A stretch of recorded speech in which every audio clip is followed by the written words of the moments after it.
Welcome to Basic Brewing Video. I'm James Spencer. And I'm Steve Wilkes. We're here to talk about mead. Mead. I haven't made a good mead in a long time. You're usually the mead guy. Yeah, but I haven't made a mead in, gosh, about a year. Oh, I think. Well, it's time to make some more. It's time to make some more. And you can go to, we're going to talk about a product from Groenfeld Meadery, groenfeld.com. Our friends Ricky and Kelly up there in Vermont. Yep. They sponsor the audio show. In complete disclosure, but I purchased this kit myself. I used my own money, actual money, and so they didn't send it. So it's not sponsored in that way. I also bought a whole bunch of craft mead when I. That's a danger. This little mead kit, it's a 1 gallon mead kit, and it's very reasonable. But then you're on their site and you're like, oh, that mead looks pretty good. So I bought like a case of mead. Anyway, delicious stuff. So this is an ingredient kit that you can get through groenfeld.com now. You can get 1 gallon and 5 gallon batches, and they also sell homebrew equipment kits. Good for them. I've already got the gear. Right. But they also have 1 gallon equipment kits and 5 gallon equipment kits. And I haven't shopped, for equipment in a while. I think their prices are pretty reasonable. Certainly the mead kit was reasonable.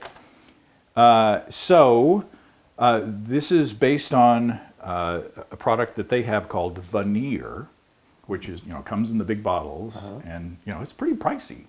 One bottle of that was more expensive than the mead kit, than the ingredient kit. Yeah. So you might want to make your own. I don't know. So anyway, I did a little unboxing video, and I'll send that out to our Patreon people. But in this little box that came, I got 2 jars of Vermont raw wildflower honey.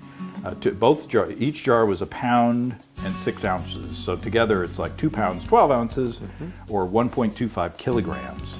And also in that kit came yeast nutrient, yeast, a chunk of oak, the stoppers that you would need. No bottles, you have to have your own bottles.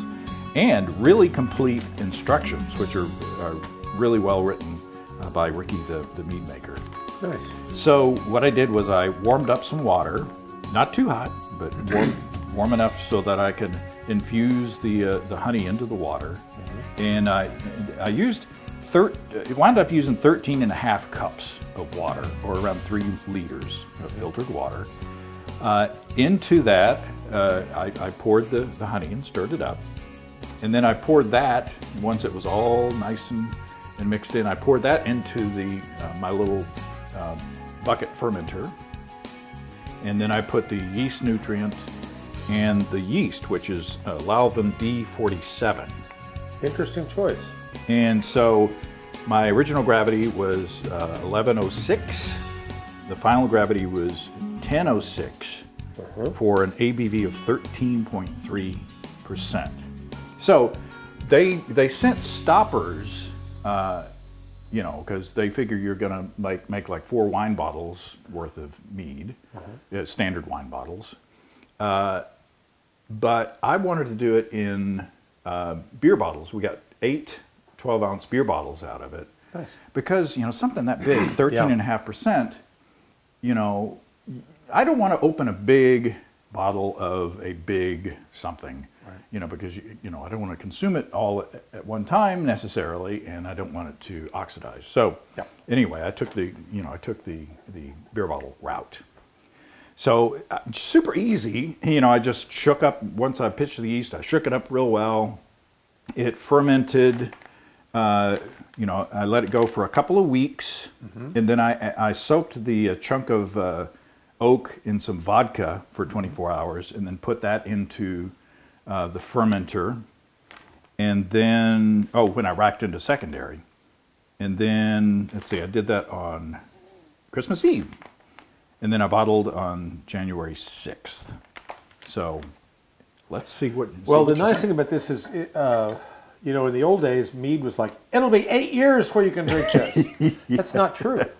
If you take care of your. Oh, look how beautiful that is. Yeah, it was a nice darker honey. And the honey itself was delicious. This ain't store-bought stuff, Yeah, yeah. Well, garbage in, garbage out, and Right. also really good Right. in, really good out. Yeah, if you use cheap, bad tasting honey, you're going to get bad Cheap, tasting bad-tasting mead.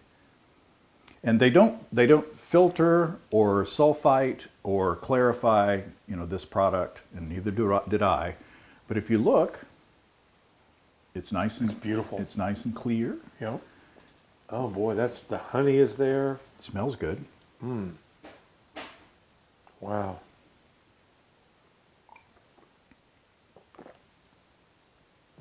That is really good. Yeah. That's staying tasty. There's so many flavors going on. I get vanilla. I get lemon. The vanilla might be from the oak. Yeah. Yeah. Okay. Yeah. It's a very complex taste. There is some residual sweetness. It's a somewhat sweet product, but it's not like Chaucer. It's not like that. That Chaucer. Right, It's not like, the gloppy stuff. oh God, you can't drink it. This is delightful. Yeah, Now it is 13%, so Right. I'm not Now- going to drink much more than this. And I think the commercial product is, I think they get it to ferment dry. The room that I fermented this in was, it was late December, so it was a little chilly. It was the warmest room in the house. Right. It's where my son's computer equipment is, but but I think they recommend that you ferment like in the 80s Fahrenheit to get more of yeast character expressed in this. Yeah. And I should have gotten a bottle of the Vanir to taste along with this, and maybe maybe I will. In the Well, future. I hope I'm not over my skis on this, but from my memory, the D47 has the ability. It is a fruitier yeast. It's a little harder to control, as in my understanding of it. And I'm not really an expert on this, but D47 very commonly used in mead making. I know that. I've only used it once or twice, got good results, but I was a little afraid of it just because I knew that to keep the esters under control, you had to be pretty careful with your temperature control. That's my memory of it. So I tended to use 71B, like when I had the store.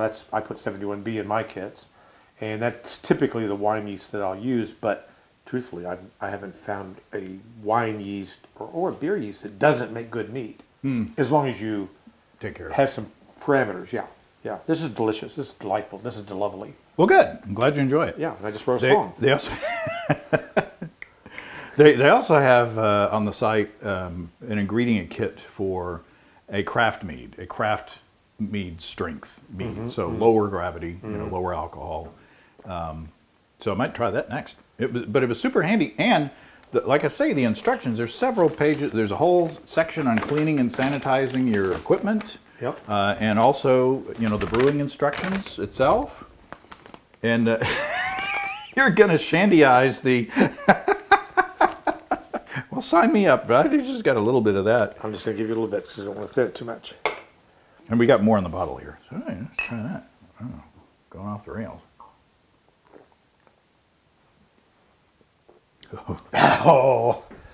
Oh yeah. Just add Fresca to Just everything. put Fresca in it. That's really good.